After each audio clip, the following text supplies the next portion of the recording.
you see how much bigger God is when you see more of the world. And not everyone has that. Things like flying across the country at night and seeing super bright stars and the northern lights, right? You're flying across Canada in the middle of the night and you just see like a blanket of colors. It makes you take a step back and think how amazing God is. Hello, everyone, and welcome to this week's episode of Trinity Talks. My name is Kylah, and I'm so glad that you are joining us this week. Today, we are continuing to talk a little bit about the intersections between faith and work. How does our faith influence the work that we do, and how does the work that we do influence our faith? And this week, I am excited to sit down with Andrew, who is a pilot. So thank you for joining me, Andrew. Happy to be here. Thanks for having me. Yeah. Do you want to just take a moment to introduce yourself a little bit? Sure. Yeah. My name is Andrew, as you mentioned. We come to Trinity with Rochelle, my wife, and 2 children, Emerson and Eddie. We've been here about 3 years, and I work as a pilot, so I'm happy to be here to share any insight I can about faith in the pilot world and what my job looks like. So, yeah. Great. Thank you. Yeah. So what prompted you to want to be a pilot?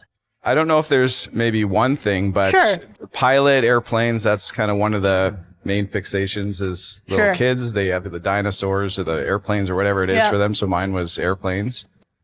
It also didn't hurt that my father is a pilot or was a pilot. He's retired now, but as a child, you know, you're influenced by seeing dad come home in the uniform and going on trips and things like that. Yep. And at the time, pre 9/11, your family could go into the flight deck with you. Okay. Yeah. So I remember being, I don't know, I must have been maybe 14 or so, and just being able to sit up in the flight deck, sitting behind my dad and the other pilot, and just doing this approach into like Los Angeles at night and seeing all the lights in the cockpits and everything. And it was just mesmerizing. And it was something that not many people get to see if you're not in the industry, but it was impactful. And I was like, I have to do this. Okay. It's just too cool not to try and do this. Yeah, so for sure. I started pursuing that. Oh, that's really fun. Yeah. Yeah. So can you just explain a little bit about what does your job entail? What does it look like, you know, on a weekly basis or a monthly basis? Right. So, I mean, the obvious answer is I fly airplanes around. Yes. Yeah. The airplane I'm on is called the 737. Okay. So it does mostly regional type flying. Like I fly a lot in Canada and the US. I go down to Mexico from time to time. The Caribbean, if I'm lucky. Get a nice Caribbean layover. Yeah. At my company, there's different bases actually. So if you're based in Montreal or Vancouver, you could do some overseas flying. The plane is able to go a bit longer. My job, though, on a week to week, it could look anything from having most of the week off, because that's how the schedule laid out, or I could be working a few days of the week. I could be working 4 days in a row. No 2 weeks look the same, so it's a bit variable. It's not a typical 9-to-5 job. Sometimes I'm doing red eyes, so you're flying overnight and getting home in the morning and then sending the kids off to school. So it's you kind of get the idea of what the job is. It's not regular, I would say. Yeah. Cool. What's your favorite part of your job, or a favorite memory from work? It's hard to pick one memory. I'll start with the part of the job. I mean, so we talked about some of the scheduling anomalies or abnormalities that come with the job, but there's also some pros that come along with that as well, because you know, there might be a random Tuesday or Wednesday where I'm just home during the week. So if Rochelle is home, we can go for coffee, we can hang out. It's a healthy aspect to be able to dig into to just, you know, spend time with your spouse, or even meetings at, you know, getting groceries, having meetings at church, things like that. Not many people can kind of do that midweek unless you work nights or something. Yeah. The travel, being able to travel and see different places, see the world. It's just, opening your horizons to see different countries and cultures and foods and things like that. It's, that's definitely one of the perks of the job. Favorite memory, again, hard to pick one, Sure. but I've been able to take people with me on layovers. So when I go to a country or a city, often we'll stay there for sometimes a day, sometimes 2 or more. Okay. So I've been able to take Rochelle with me Nice. to Budapest. Oh, that's 1 year. fun. Yeah. And I'd never been there. It's Yeah. very, very interesting city. Great food. And then she brought her dad and her dad's friend along. So it was all 4 of us. Okay. And we rented a car and drove around. We drove to Slovakia to watch Fun. a hockey game of the friend's son. And yeah, it was just neat to be able to bring loved ones along, and they can kind of see a little bit of what you do when you're there, which to them looks like fun, right? Yeah. They don't see all the hard work to get there. They see when you get there and you get to kind of eat the good food and sleep in the nice hotel. Yeah. So yeah, just them them being able to take part in that is a memory. And there's others as well, but it's the same kind of idea. Yeah, sort of similar to like what you were saying, your dad would like show you sort of what he was doing. Obviously you can't bring your family up to the cockpit, as you're doing the approach anymore, probably. Right, not anymore, yeah. But still that same like getting to sort of experience it together. Yes, yeah, that was, not only did I get to see the layers, but I got the kind of behind the scenes look. And that was what hooked me. Yeah, for sure. Yeah. That's so cool. Are there any ways that you think your faith impacts the way that you do your job? I mean, there definitely is. Even just thinking about an approach to work and how you do things. Just preparing for this, I was looking at like Colossians 3:23, I believe it is, and it's just talking about, whatever you do it with excellence as to the Lord. Right. That's a paraphrase, but it's this idea that,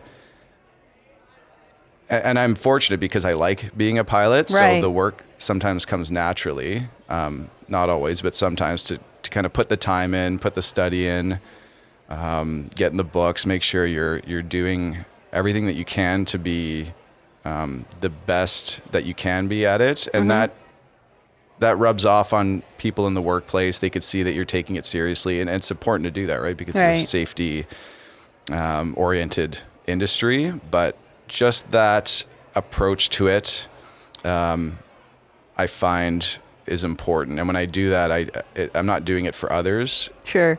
I am, but secondarily, maybe it's something that I'm doing for the Lord. Other ways, it's more just any other workplace, right? You're working with people. You want to just exemplify the fruits of the Spirit. You want to treat people with kindness and love. You want to be merciful and gracious. Pilots are typically type A personalities. Sure. Sometimes we come across as brash or very forward. So in dealing with people, I try and the language you use. Sometimes in the flight deck, it can turn a little bit. I don't want to say vulgar. I'll say maybe secular, like just loose lips and things like that. So just kind of putting forward your values when it comes to speech and things like that. The other thing that's interesting too is I was thinking about this in a workplace and trying to, let's say, even share your faith with someone or directly. It is challenging in my role because typically we'll show up at the flight planning room or the aircraft and you're meeting somebody often for the first time. Okay. Maybe if you've been on the airplane for a while, you've met them before, but it's often you're just getting to know this person, and you have to kind of come together as a team to complete this complex task. So first of all, you have to find time to kind of be maybe a bit more, let's say, the direct approach, but you don't have a relationship with this person. Right. Yeah. So you're kind of doing small talk. So it is a bit more challenging. If you're talking about what you've been up to or how your week's been, you talk about the things that are important to you, like church or things like that. Sometimes that sparks more interest. Other times they just kind of brush it by. But there have been some times too where maybe even for the first time when you meet somebody over the course of my career, where you just get into the faith talk and you start hashing it out. And it's most times that's happened. It elicits like surprise from the other person. They're kind of surprised that you're a Christian. I don't know if you looked into the stats of the industry, if it doesn't reflect maybe society as a whole, but yeah, often they're taken aback that you're like, oh, you go to church, or you're spiritual, or you believe in God. And sometimes it doesn't go anywhere, but like there has been times where it's almost become a bit of a back and forth because the person is maybe not a Christian or has different beliefs than you. Right. So I forgot the question now. Maybe I'm rambling. No. That's really interesting. Yeah. To think about, like, I guess one of the things that I didn't think about is like other people like me or others who work in a sort of, I don't know, regular, stable sort of job, like in a building.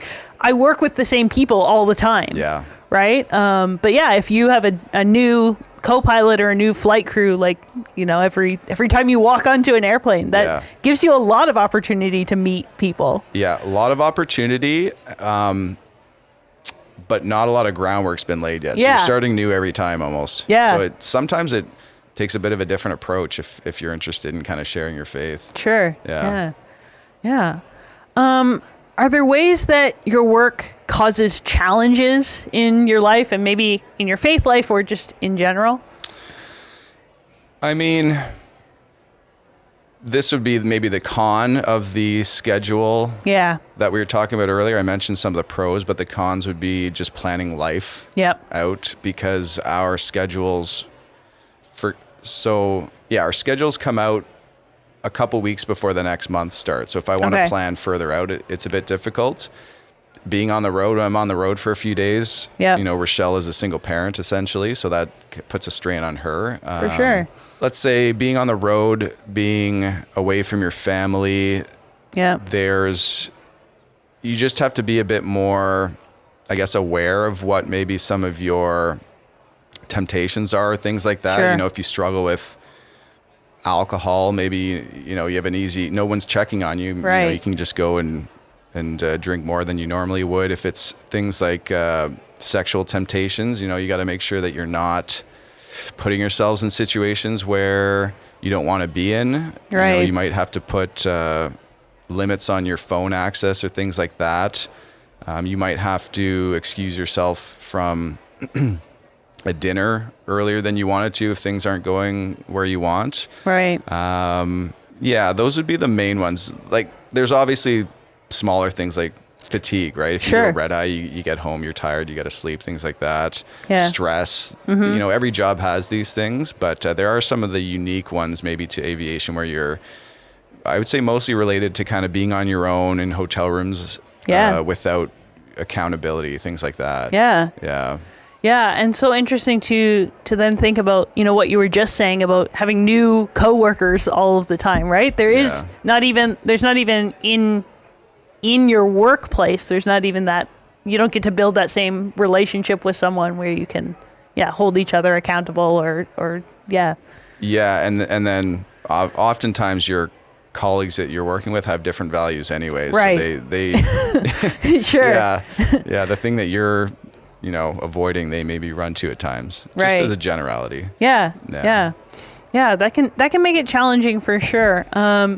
So then how do you think your faith like helps you work through some of those challenges?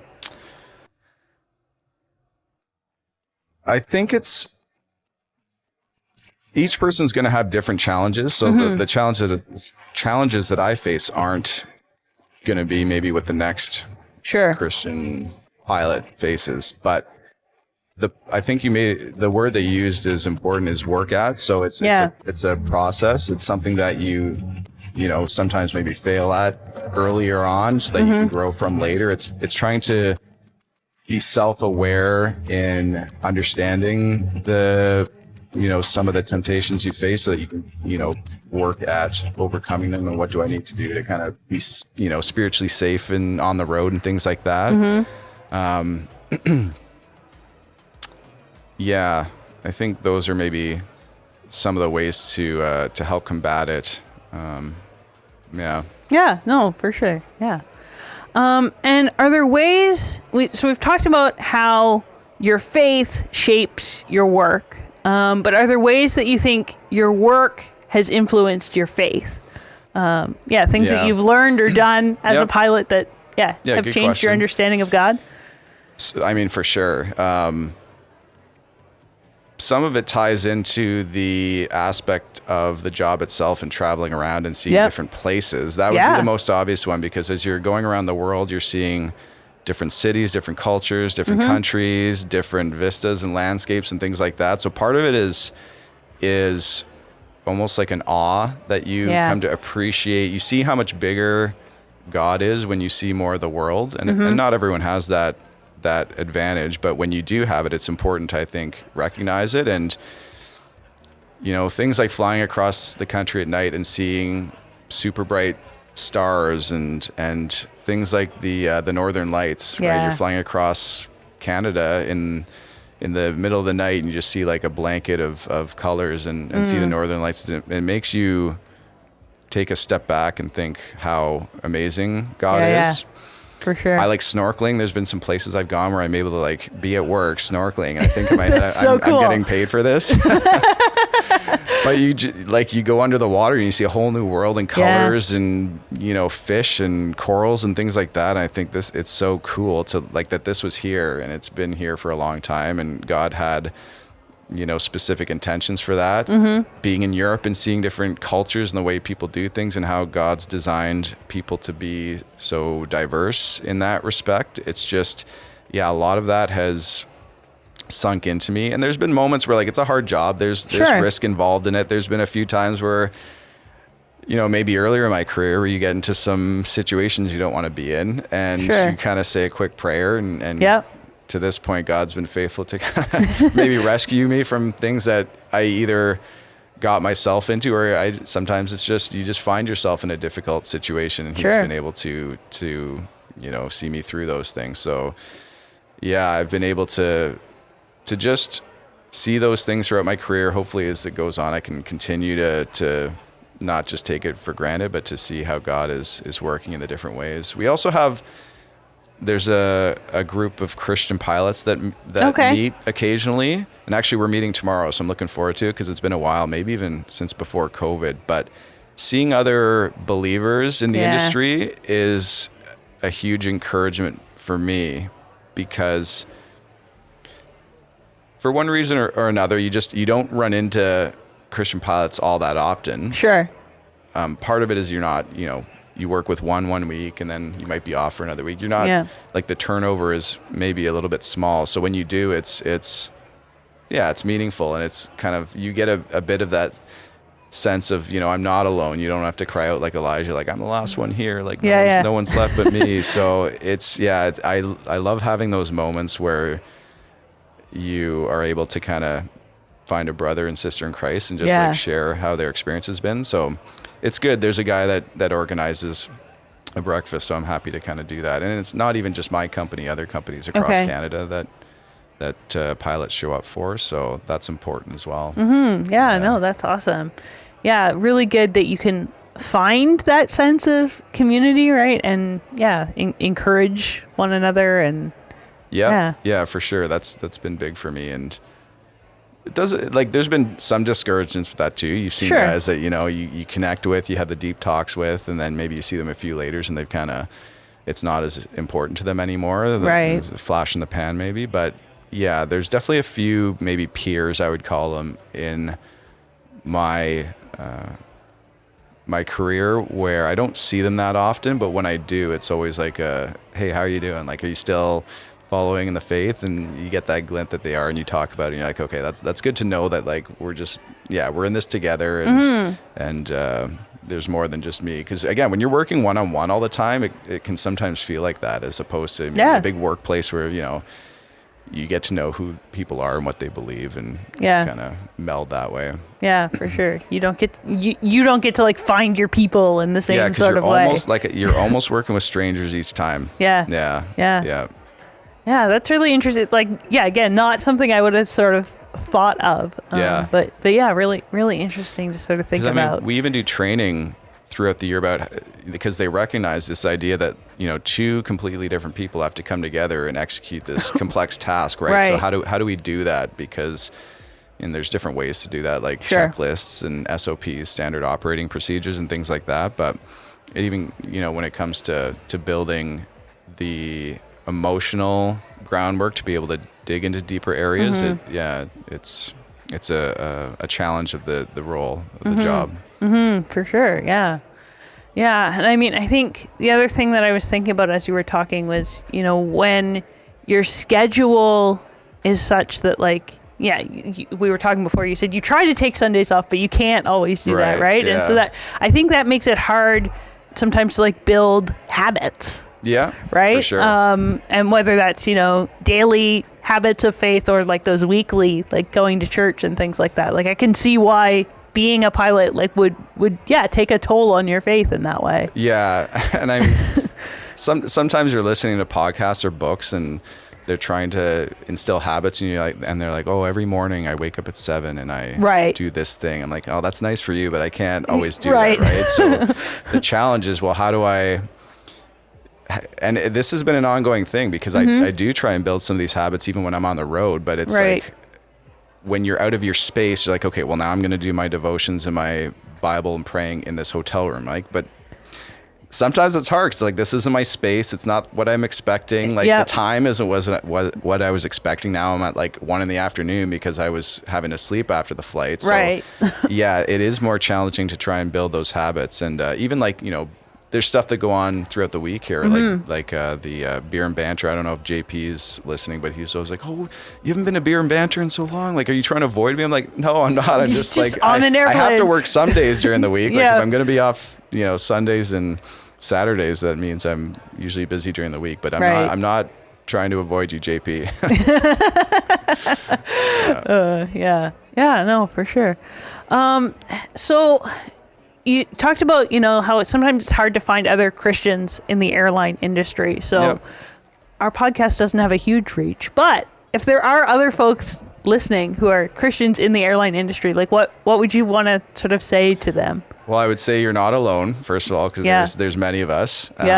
Even stories of my dad working with Christian guys and the relationships that they had. And then also, so hang tight because you will come across them and that'll be a time of encouragement for you. And then also just protect yourself when you're on the road. Make sure you know what your struggles are and put things in place to just guard your heart so that you don't fall into those things, because it can be easy without the accountability and being on the road like that. So I mean, there's more that could be said, but I'll leave that's really solid.